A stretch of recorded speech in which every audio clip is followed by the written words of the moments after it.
Moonies! Welcome to the Sailor Moon Fan Club podcast. I'm your host, Victoria L. Johnson, and I'm here with Valerie Complex. She's a film critic, author, screenwriter. She's wrote for Variety, Hollywood Reporter, Collider, a whole bunch of stuff for Condé Nast, Harper's Bazaar, and many others. She's also working on a 2-book action-adventure graphic novel. And if you followed any of my work on my previous podcast, Nerds on Hip Hop, she's also our unofficial third member and one of my favorite people out here. So I'm really excited to have her on. Yeah. Hey, Val. Hey, I didn't know I was one of your favorite folks. You are one of my favorite folks. That's why we keep inviting you back to all of our panels. Yo, we were like riding out. Like, It was like a whole year. Yeah. Like, so for people listening, like me, I had a podcast before this called Nerds on Hip Hop, and we did a bunch of panels throughout the end of 2017 and 2018, and we were at Anime NYC, New York Comic Con, San Diego Comic Con, MomoCon. We were supposed to do a few others, but Val was basically on all of our panels, and it was on anime and hip hop, and she was amazing, and we literally were just like traveling panels together, or traveling conventions together for a little bit there. True. Yeah. Pretty much. It's so much fun. Well, I'm really excited to have you on. It feels like a little reunion for me, so I'm really happy. Reunion. Yes. Especially since we're talking about one of my favorite things, which is Sailor Moon. So what was your first memory of watching Sailor Moon? Take me back. Damn. Probably like 7th or 8th grade in middle school, when that shit was coming on regular TV in the mornings before I went to school. Yeah. And I was like, what is this? And cause I liked anime. And I had seen anime before, but it was nothing like this. It was something that was like super, like, I had not been exposed to the magical girl trope. I mean, the magical girl genre, like at all. Until Sailor Moon. And I used to watch it in the morning, and I used to be mad late for school. Because you're watching? Yep. That's 2 episodes used to come on in the morning at 7 o'clock. And I had to be to school by 9 o'clock. So after 8 o'clock, like, my mom's yelling at me throughout the episodes, and I'm telling her, I'm getting ready while I'm sitting there spaced out watching Sailor Moon. The English dub, though, not the original. Like, I learned much later that Sailor Moon was like very different from what we were seeing on TV. So that was interesting. Very interesting. Every time I tell someone who hasn't watched Sailor Moon, they're like, they did what? Yep. So much censorship and just completely censorship. Yep. But yeah, but it still obviously like captured our attention and like was good for, despite the censorship. What did you feel? Like, what were you thinking at the time? You mean like what was going through my head when I was watching it, or? Yeah.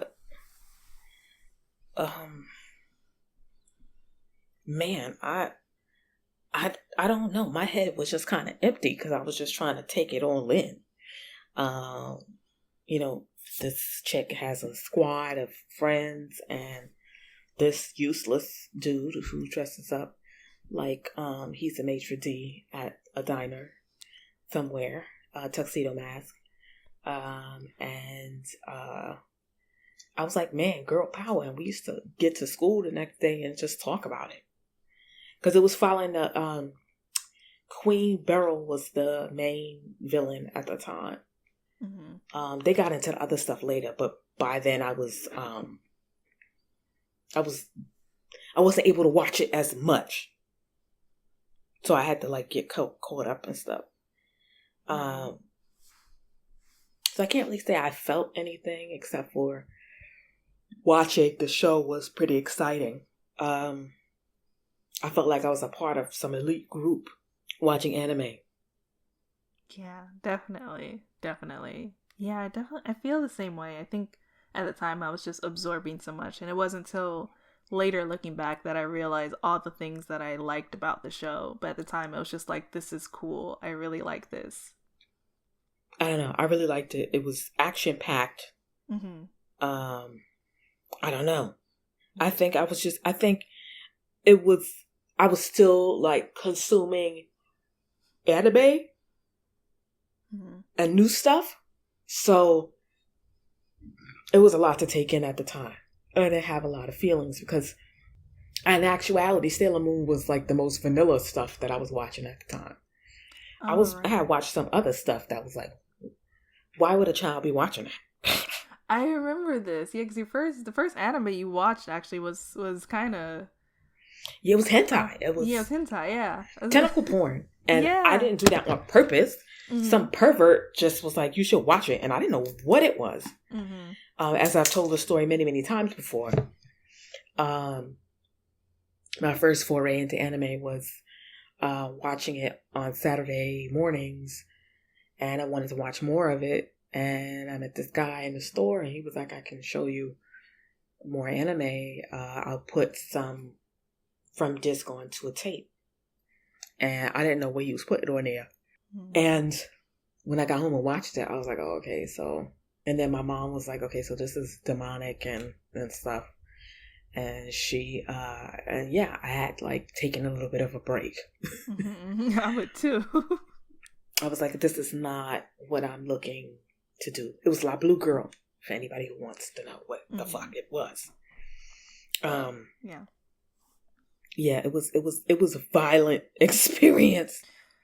Horrible. I mean, La Blue Girl, like right now compared to the shit that's out now is like light stuff. Mm-hmm. But back then it was it was kind of traumatizing. I was like, what the fuck? Yeah, I can imagine. Because especially you're like pretty young at the time. Like you're like, well, like 12 maybe? Yeah, I was like 10 or 11. Yeah, that is so sick. What was the anime you watched? First anime you watched after that? Actually, that's something I don't know. Dominion Tank Police was after that. No, wait a minute. I don't remember if it was Dominion Tank Police or if it was Sailor Moon. It was one of the two. Okay. I've never seen this. I just looked it up though. It looks interesting. It's pro cop propaganda, but I still like it. Yeah. Because it holds memories. Sailor Moon, I believe, because I remember after La Blue Girl, I saw a lot more stuff that was sort of on the vanilla side. Mm-hmm. But I don't know. I think you'll dig Dominion Tank Police. Yeah. I think it looks good. It looks kind of like my jam. I don't have as much disdain for Japanese police officers after being in Japan. I was just like, oh, you guys don't have guns. This is actually, I can actually go up to you guys and ask for help and not feel like I might die. So right. So I think that's fine. I as much as I try to avoid the propaganda, I mean, it's from 89 or 90. Right. It's fine. Yeah, fine. Plus, like, I totally get like wanting, like, nostalgia has such a strong hold on me for so many things. Like, there's so many things I like that I'm like, this is horrible, but so it gives me happy feelings because nostalgia. Right. Yeah. Also, I love the Tuxedo Mask slander. I meant to mention that earlier. I never, like, even in the beginning, I just never found the character particularly useful. Mm-hmm. And I think the show was self-aware enough to know that, which I thought was interesting. Mm-hmm. And maybe that was by design, you know? Yeah, I think that was by design. Yeah, that's come up a few times, and I'm starting to believe it too, that maybe he's kind of like, the role that we often see women get put into when a man is a superhero. Like he's the damsel in distress. Right, he's the damsel in distress. He's the emotional support. He helps out sometimes, but not really when it comes to like the major big picture thing. Like he'll like, he'll do a little something, but not really anything that's like important in the overarching battle. Right. Yeah, and like I'm totally fine with that because we don't get that enough. Did you have a favorite scout or Senshi? Yeah. Mm-hmm. Yeah, man. Jupiter. Ooh, good pick. Yeah. I love Jupiter. Is there any reason? Yeah.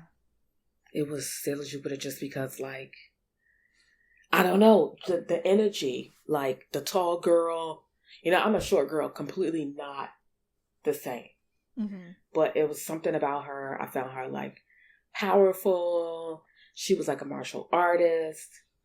She was confident. She was like, I'm tall, but so what? Like, I really just dug her. And on the other side, Sailor Pluto. If we're not talking about Usagi, right? It's Jupiter and Pluto. Definitely are my faves.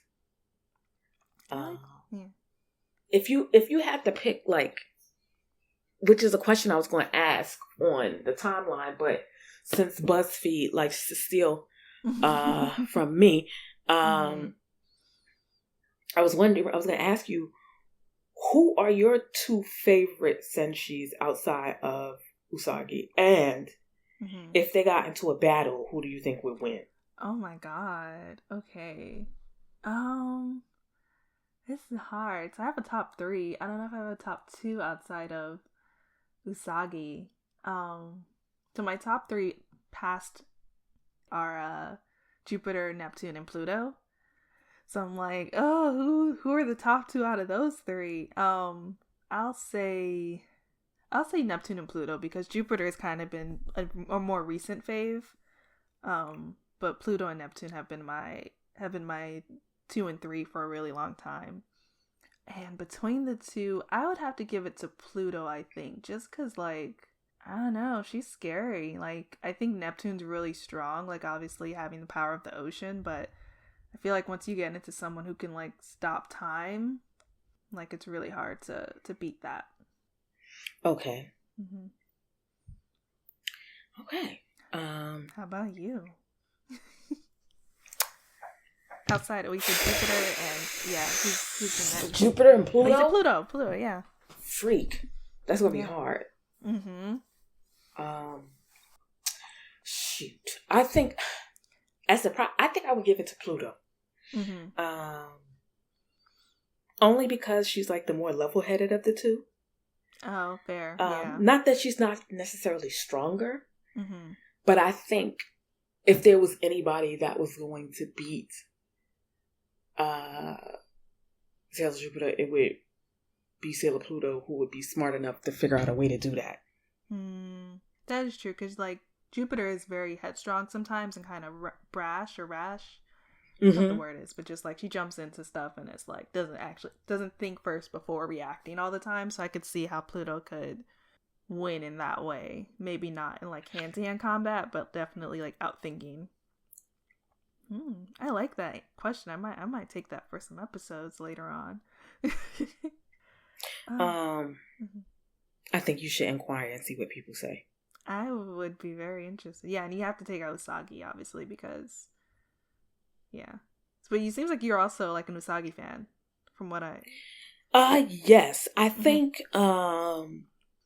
I think that's actually happened in later years, because at first I found her whiny and like whatever, but then I'm like, okay, she's a teenager in high school who has homework, has to deal with her parents, I have to deal with saving the world like every other day. I would be whiny too. It's fine. And not necessarily for her powers or whatever, but I really think that she's honest about things. And the way that she feels about being a hero and stuff. Like, I just like that she's real and, like, honest. And she's not afraid to, like, break down and cry, or whatever. The character is really well written, because the character is written as a young girl and acts like a young girl. Like, I can't even imagine what the Sailor Scouts would look like all grown up. Like, did they ever grow up at any point? I don't even remember. I mean, they do show their future selves at some points, like when they go, when they do kind of like forward, I don't know what you'd call it, but like when you see Chibi Moon in the future, but it's very, You mean like when they, met the black lady? Yeah. Right, yeah, so like... I am black lady. I'm gonna start using it as a meme now. Oh yeah, no. I did it one time with I forgot what Kim Kardashian did. She did something, some kind of blackface type thing. Maybe not exactly blackface, but something ridiculous. And I was like, Kim Kardashian was like, I am Black Lady. That's how you use it, though. Yeah, it's so true. Especially because, even though we know Jimmy Moon is Japanese, but she could be perceived as white. And it's just funny for her to be like this kind of white character looking ish and being like, I am Black Lady. And I'm like, there's Kim Kardashian. Yep. And I don't remember if there was controversy or if she just decided to if the author just decided to change the name. I don't remember what happened. I don't know. I mean, I think, one thing the English dub did, probably the only smart thing they did was change it to Wicked Lady because yeah. I don't know. And I don't know if that's the reason they decided to do that, but that's probably the smartest thing they did of all the dub changes. That's the only one that makes sense. Yeah, because I was like, I didn't even know that her original name was Black Lady until several years later. Yeah. Yeah, I think I didn't figure out till I read the manga, I think. You're shaking your head like, Black Lady? Right, like, what? Like, no, you are not. Ma'am. Yeah, you're like, Black Lady. Yeah, it kind of caught me off guard when I read that. Yeah, it's hilarious. The animation is funny, too, because they, like, zoom into her face right when she says it, and it's like... Yeah. It's like and it was like that sound effect, too. It was like, I am... Yeah. Black Lady. I was like... What? It really needs to be more used as a meme because it's perfect. Yeah, it's like So yeah, that's kind of what I think about that issue. Yeah, but they do show the scouts though, and they're just like, I guess, more mature versions of themselves. They don't really show the scouts as much, but they just seem very calm and, what's the word, supportive. I would really like to see a semi-adult, a young adult version of the Sailor Scouts. I would too. Or maybe they're going to be teenagers for 40 years. Like, I don't know how they're going to do it, but I'd like to see them. Just kind of like reminds me of, what was that Hillary Duff show? Lizzie Mcguire? Lizzie Mcguire. How they was going to do the Lizzie Mcguire update. Oh, right. Yeah, I mean, I would love to see that. When they were, she was like, no, it shouldn't be cookie cutter. It should deal with adult issues because Lizzie Mcguire is adult. She's not 15 anymore. Right. And Disney was like, I don't know. Sorry. And I was like, I would have liked to have seen like Lizzie Mcguire on Showtime. That would have been funny. Yeah. But Disney's stingy with their property, so so I'm assuming that we're not going to see anything like that with Sailor Moon ever.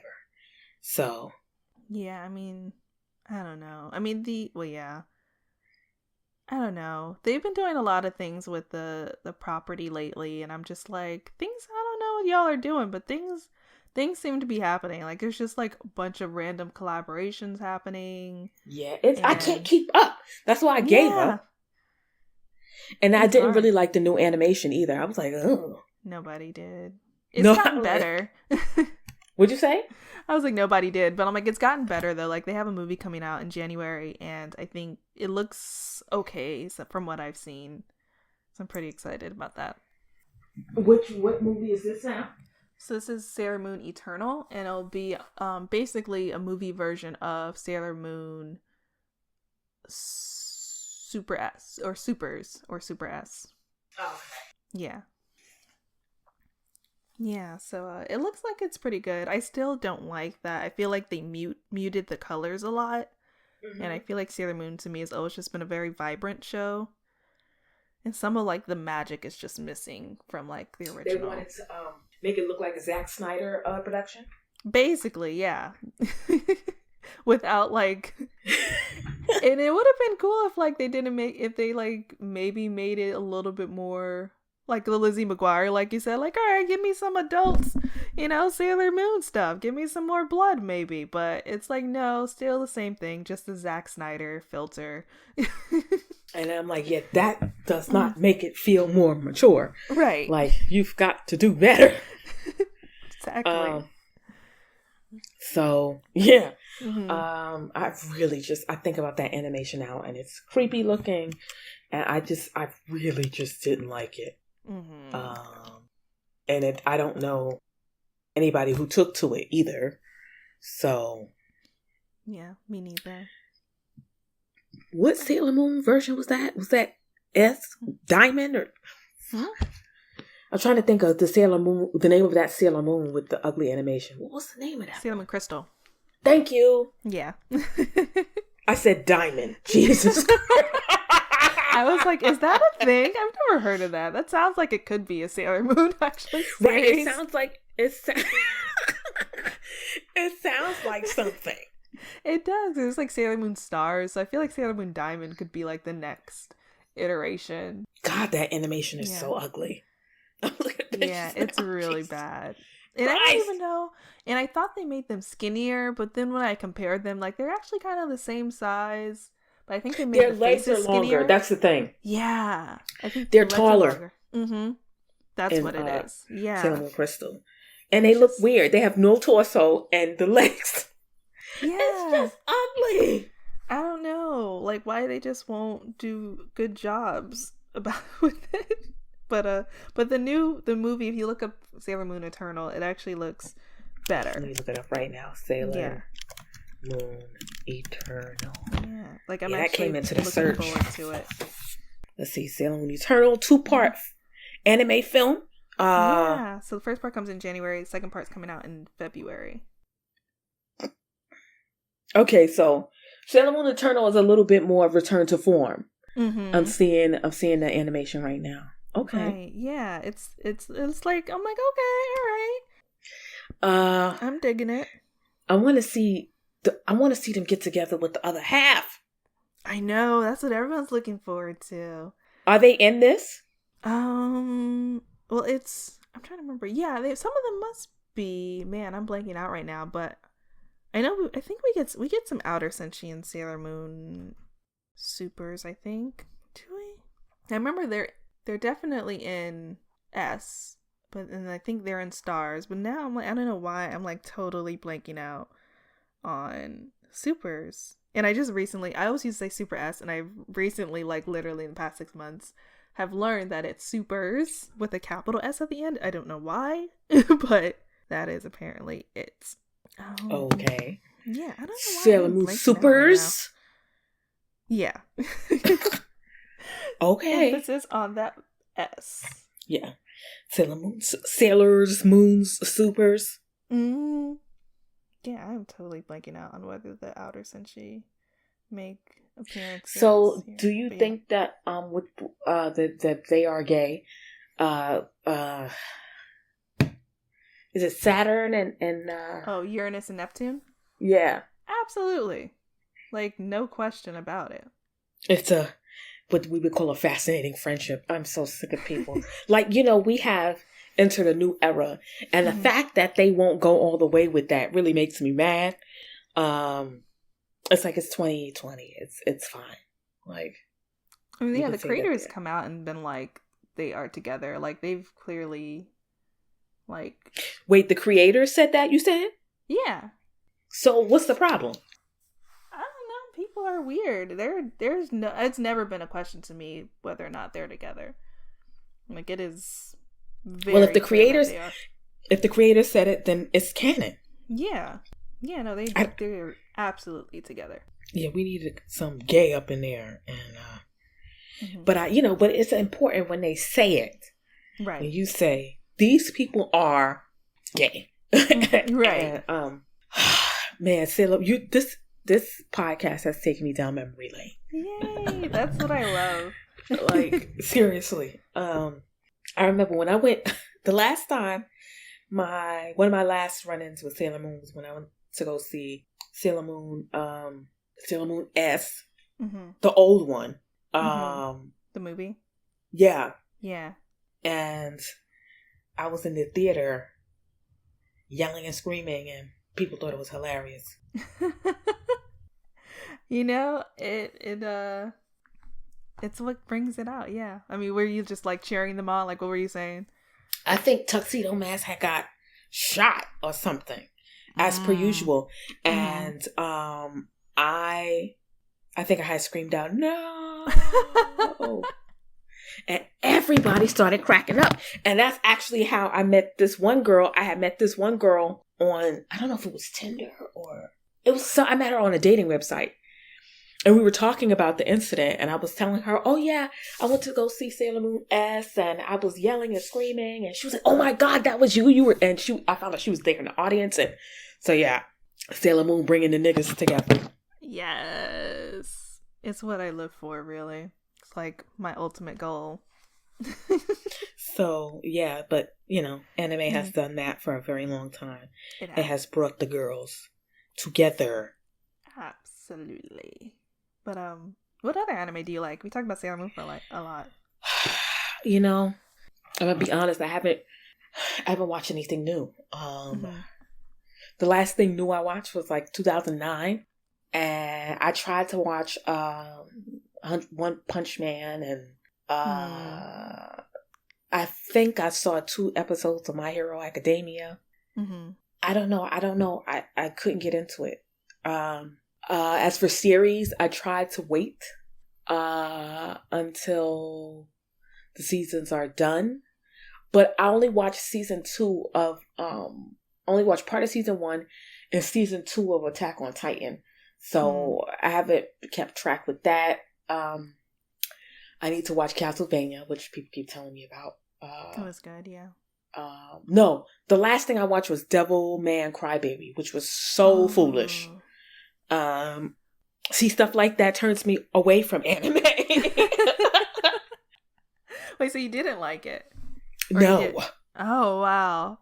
That's so I was funny. in the minority. Yeah, a lot of people bring that up as being good, especially when we were doing the anime and hip-hop panels. People brought that up a lot. Devilman Crybaby is foolishness. And oh my God. The animation is just ugly. I know I'm being nasty, but I just can't stand it. I can't stand it. The foolishness. The story sucks. I just didn't like it. So that was the very last thing I had watched. Because my friend sat and made me watch. He made me watch it. So it was like, it was good, right? I was like, no. I told you I wasn't gonna like this. I'm trying to think. Were there any other injections in there? I think that I may have seen. No, I think that was it. I think that was it. I'm gonna go on this website. Would you call it again? The Retro one with Crush? the old Retro Crush. Yeah, so telling Valerie about Retro Crush before we started recording, which is a streaming platform that has a bunch of old anime. I think it's all 80s and 90s, maybe some early 2000s in there, but definitely focused on retro anime, like the title suggests, and it is amazing. Oh wow, really... Kite is on here. I mean, Kite sucks, but shocked to see it. You're like, it's cool that it's on here. It sucks, but it's cool that it's on here. I'm seeing some old Yuri. Some old Yuri on here. Yeah, because the best Yuri has been from the 90s. So, good to know. I still haven't watched Yuri on Ice, but I'll take your word for it. Wait, which one is the one with the women? Is that Yaoi or Yuri? I'm not sure. I'm gonna look Google. It up right now. Yep, that's exactly what I'm doing. But I'm okay. Yaoi is the boys, and Yuri is the girls. I always thought it was Yuri because they have Yuri. Okay, well now I know. Cool. Yuri is the girls. So, gotcha. I need to get into more of that. No more torturing myself with nonsense. Just there was a time where I was torturing myself with anime that was awful. I mean, just bad. stuff like Boku no Pico and School Days. This is all like, I don't even know if it's hentai. It's really kind of just child exploitation. And I don't know why I watched them, but I regretted it. And actually, since then, I haven't really watched too much anime. Because I always think about that quote that Miyazaki said. That was like, anime is a mistake. Because the stuff they've been putting out. Oh my God. I know people keep telling me to watch the one, what is the name of the one that started all the fan service? It's what's it? The Ouran High School? Is that one? Oh, no. Okay. It's a little older than that. But it's still, let me see. Let me look. Yeah, I'm so bad with names these days. No, Kill La Kill. Oh, I didn't realize that's what started all the fan service. I started that. It's cool. It's really wacky, but it's really good. Like I like it. That start, because like the whole point of Kill La Kill was making fun of fan service, and then people just didn't get it. Yeah, and started making nonsense. Yeah. I was watching Ruby for a while. But I stopped watching that. I don't know why I stopped watching it, but do you know Ruby, right? Yeah. Is that the RWBY one? Yes. Yeah. That's been on my list for a while, like literally on my Netflix list for the longest. I don't know why I stopped watching it, but Kill La Kill. I do have that on my list to watch. Black Lagoon. So I got a couple that I can stand to watch. Okay, that's good. You haven't given up on the medium altogether. No.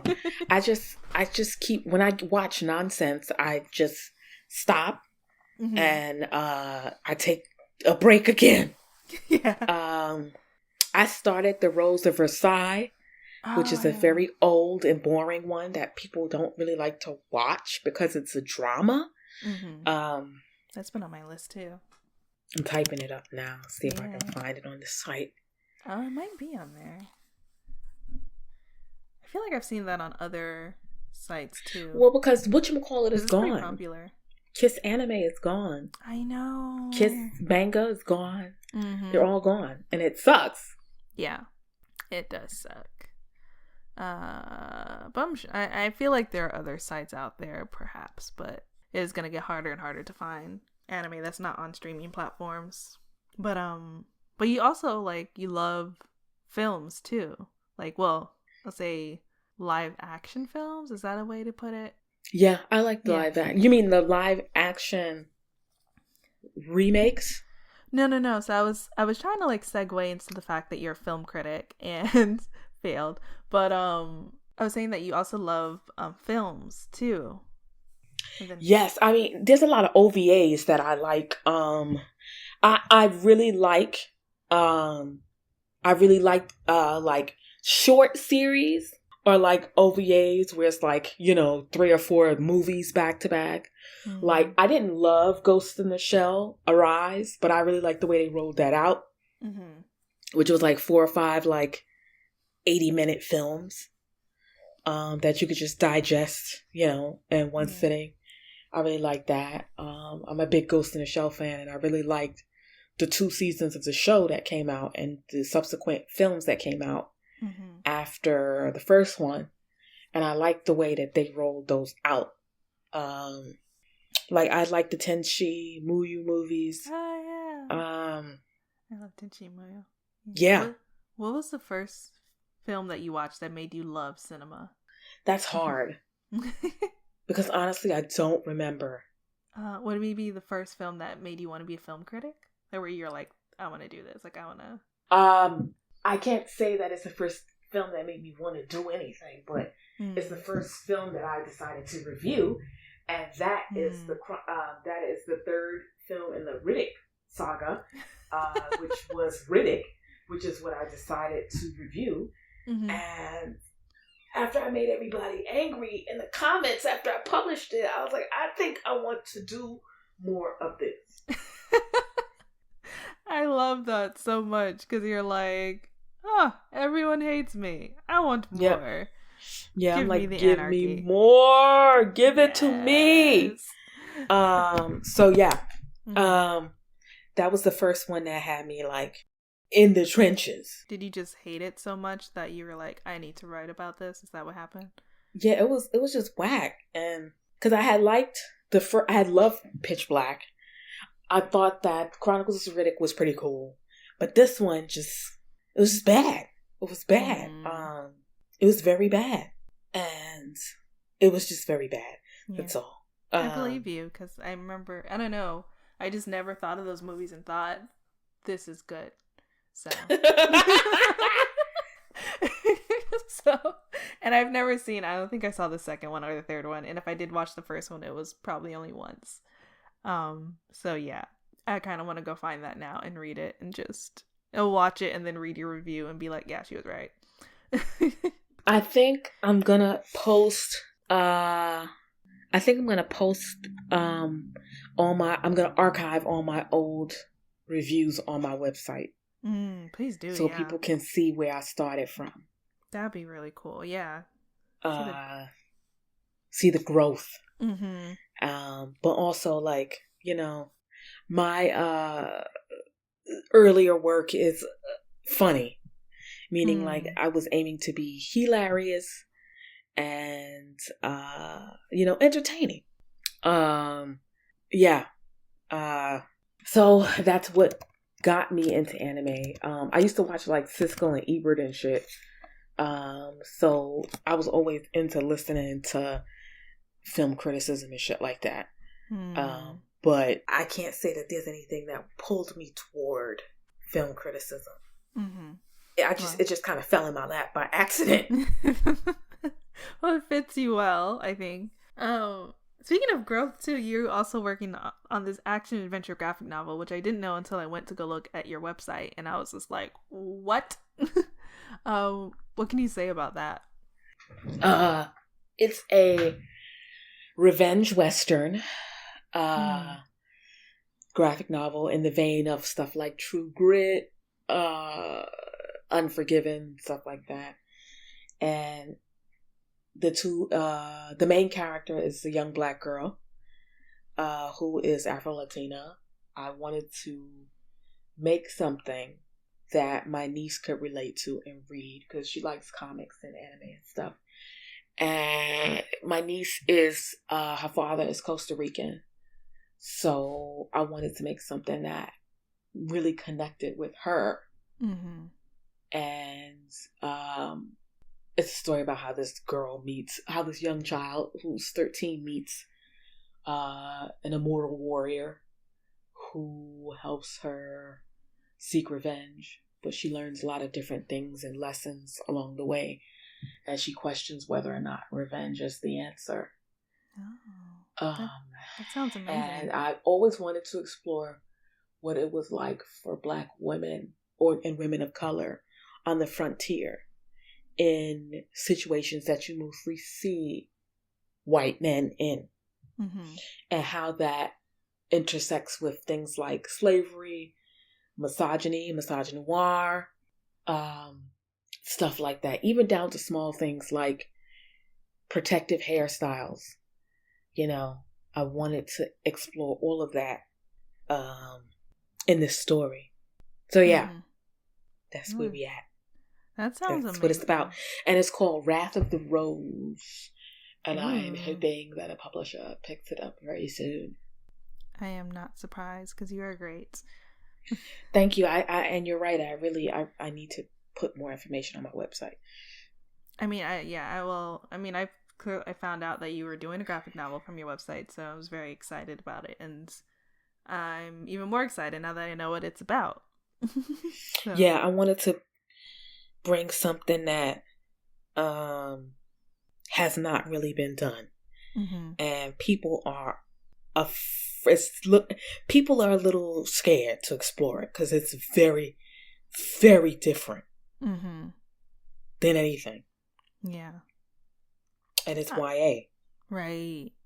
I look forward to that so much. That's just like, I just love all of those things. I'm like, Black girl, revenge. I'm there. I'm here for it. So yeah. What advice would you have for anyone who wanted to get into like either writing writing critiques of film, or just writing professionally in general, like if they want to write a book or graphic novel? For film criticism, find another career. That's the advice that I would give. Like, Mm-hmm. I think that doing film criticism and freelancing a little bit in your spare time while you maintain another job is really good. It's a very hard business. It's harder if you are a person of color. It's even harder if you are a woman of color, because there's issues with access and opportunity and money and people paying on time and stuff like that. But it can be rewarding. You just have to prepare for. It's a pretty thankless job, so you just have to be prepared for that. As far as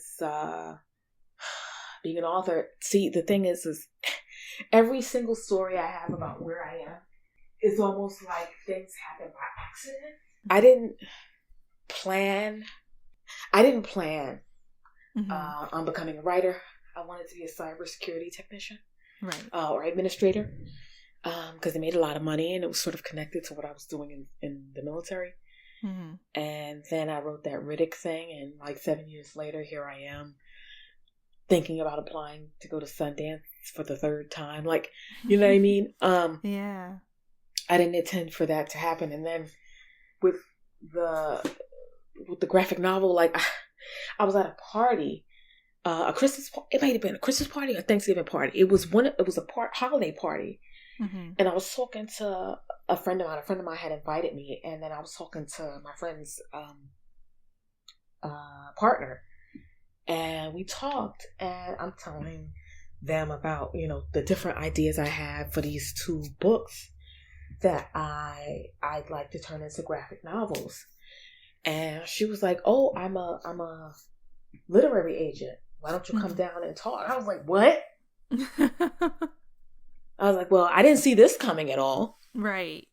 I just happened to be telling her my ideas. And then about a month and a half later, I was signed into this agency, which is the Bent Agency, which is the agency I'm a part of. And yeah, and then I was developing a proposal that took forever. But finally went out in October, and we're still waiting. So that's awesome. Yeah, it is. I mean, it's definitely, part luck, but also part being prepared. Like, you had your story together, and obviously I had that elevator pitch. You had the elevator pitch down, and so when the opportunity was there, you were ready, even though you didn't know the opportunity was there at the time. Right. But the thing is like, even though I consider myself an introvert, like, I'm always ready to network. Like, networking is something that I can do and something that I do well. And I'm always ready to network. That's just what I do. Yeah. So I'm always ready. So I don't have to get ready. Yeah. Stay ready so you have to get ready. Right. That's so funny. Yeah, no, that makes sense, and I think that's good advice for people too. Be ready so you don't have to get ready. Exactly. Which kind of leads to this next thing. So just like, Sailor Moon had the Sailor Moon says phrase at the end of every episode, what would your phrase be? So Sailor Valerie says. Or Sailor Val says. So I'm a do 2. Okay. I'm gonna do a clean and a dirty version. Love it. Perfect. Dirty version is Sailor Val says, "Don't be a bitch ass nigga."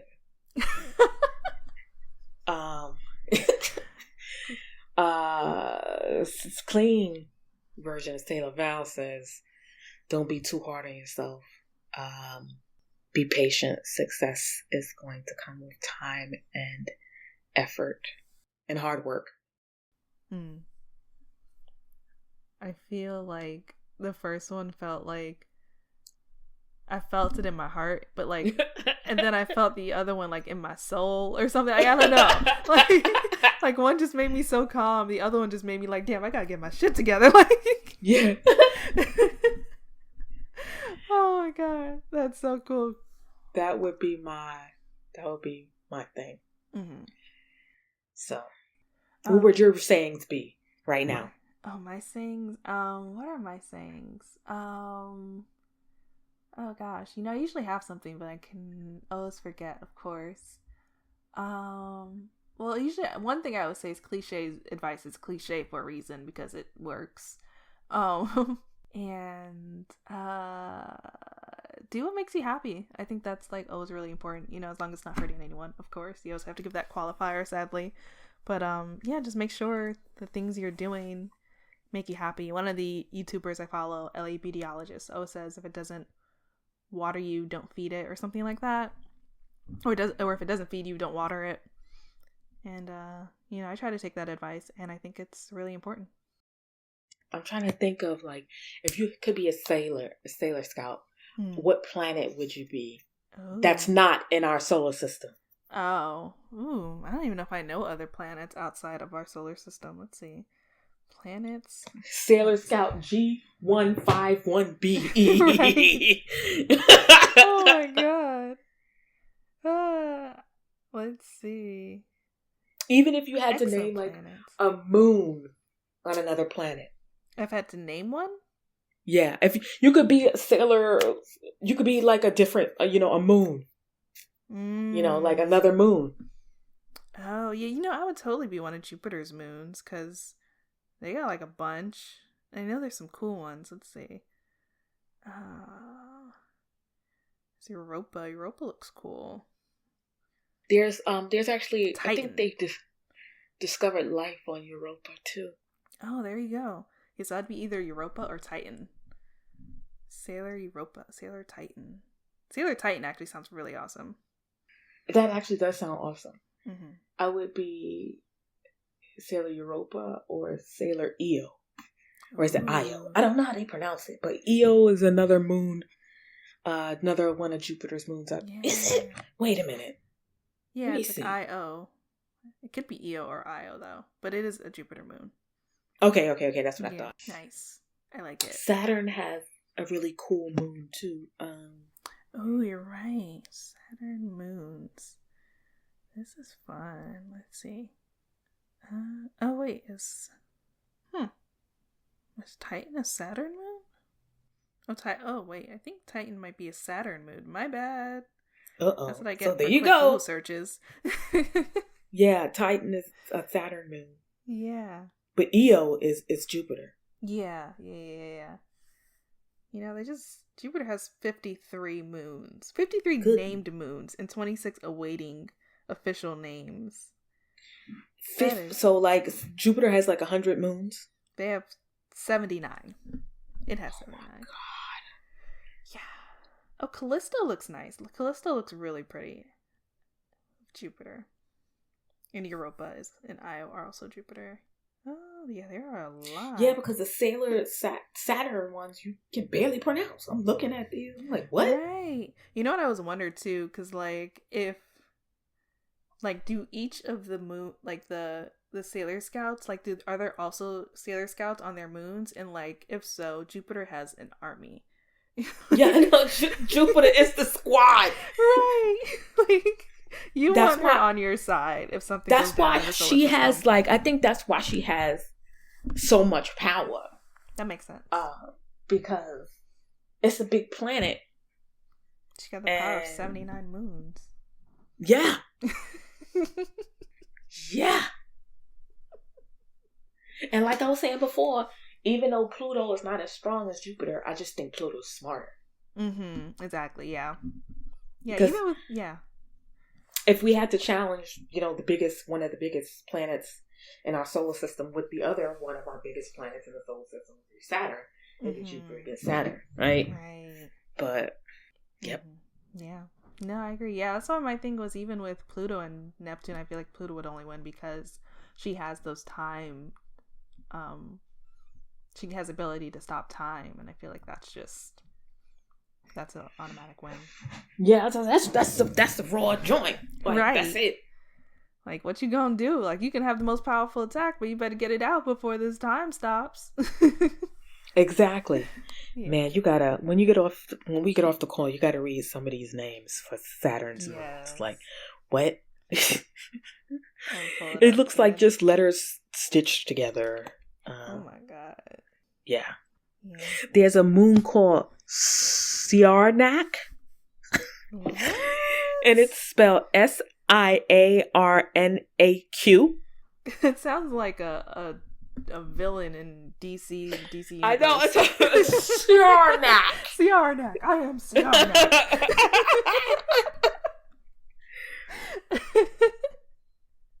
I am Siarnak. And they have another moon called Albiorix. Wow. Yeah. Who's naming these moons? I don't know. Some crackhead. Who knows? Mundilfari. That's another moon on there. I'm just pronouncing phonetically because there's no guarantee that I'm pronouncing these correctly. I see these Epimetheus. Yeah. One is Euripus. Polydeuces. Sounds like a virus. Oh yes, one of Saturn's moons is called Pandora. That's right. Ooh, that's pretty. I wouldn't mind being Sailor Pandora. Although I don't know, Pandora's box. That might. Where's a Phoebe? You would, but it would be like if you was Pandora, you'd be pretty powerful and it'd be a wild card. But I would imagine you would be a sailor that doesn't have a lot of control. Yeah, probably over your powers. Kind of like if you were like Raven when she's like has all of these powers, but she's still really erratic, with it all. I think so too. That would be kind of cool though. And it's like, are you getting destruction or are you getting hope? Yeah, depends on the right. Day. See, we are out here creating our own Sailor Scout crew. Oh my god, this needs to be a thing. I kind of want to see like a spinoff of like just the Jupiter moons and like all the scouts that used to live on like the moons. Yeah, see, on your upcoming shows, just do it. Just ask people who their two favorites are, who would win if they faced off, and pick. If they pick another, if they could pick another moon, what would they be? I'm gonna take that question. I really like it. There's also a Phoebe, and I feel like that's so funny. Yes, I'm giving you permission to just add it in. I think it would be fun. Thank you so much for that. I am definitely gonna add that in, and if you listen to this, you'll probably hear that question a lot more in the next episode. Because you could really have an episode just about like the solar system and like the planets and like what makes each moon special, if that's the case, right? And how that connects to what kind of powers you would have. I would love to have like an astronomer on the show, and we talk about Sailor Moon and also just like astronomy. If there's an astronomist out there who loves Sailor Moon, please let me know. I think you should find somebody. There's got to be somebody. Reach out to what's his name, Neil deGrasse Tyson. Oh, he probably is a Sailor Moon fan. I feel like that's like a random thing he might know of. Probably. Yeah, maybe, or at least maybe he'll know somebody. Yeah, so he might know somebody. Right. But what is next for you, and where can people find you? Because we could talk never. What is next for me? Trying to survive the last 2 weeks of the year.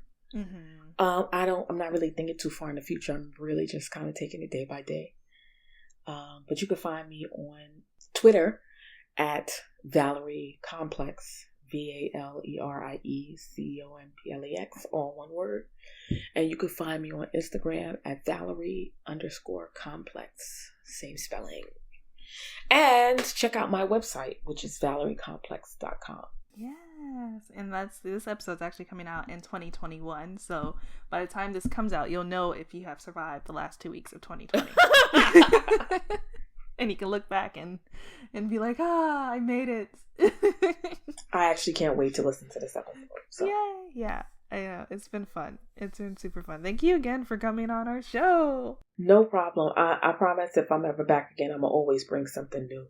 Yes. Yeah, well, I mean, we have enough moons to talk about, so. I know, I was going to say, there's no shortage of moons. There's no shortage of moons. No shortage of planets. Like, we have plenty of material, and it'll be so much fun. Yeah, I want to ask the question on my timeline, but I'm scared BuzzFeed is going to steal it. I mean, I can ask it on mine, but they haven't stolen anything from me that I know of yet, but they probably will soon. Who knows? You're like, who knows? Yeah. I've been getting more attention and like more follows from like journalists, and I'm like, oh yeah, you're here, and I'm like, wait, are you just here Wait for a content? minute, right? Right. Like, what's going on? Just here to mind my shit. Mm-hmm. But I just want to say thank you again for coming on the show. Once again, I'm Victoria L. Johnson, and you can find me at Miss Old School. It's Old School with the K on Twitter and Instagram. And you can find the podcast Moonies Club on Twitter and Moonies_Club on Instagram. And you, of course, can subscribe to us on pretty much all podcast streaming platforms, Apple Podcasts, Spotify, wherever you are listening to this now. And